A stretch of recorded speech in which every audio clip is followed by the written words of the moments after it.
যৌবন বয়সে তুমি নারী আলাদা থাকার চিন্তা করতেছো, আর তুমি নারী যখন বৃদ্ধ হবে তখন বৃদ্ধ বয়সে একসাথে থাকার যুদ্ধ করছো।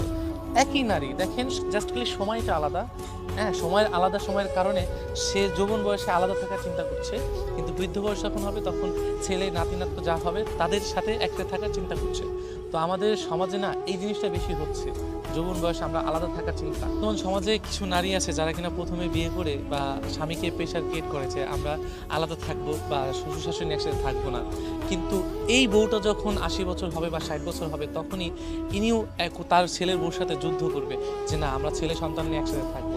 আমাদের সমাজে কিন্তু যখন নতুন নতুন বিয়ে হয়, সব মেয়েদের কথা বলতে চাইবো না, দেখা যাবে শ্বশুর শাশুড়ি নিয়ে সবাই হয়তো থাকতে চাইবে না বা থাকার মন মানসিকতা হয়ও না। চিন্তা করে কি যে আমি আলাদা থাকবো, আলাদা করে নিজের একটা সংসার হবে, নিজের সব কিছু হবে। এটা প্রত্যেকটা মেয়ের একটা স্বপ্ন থাকে।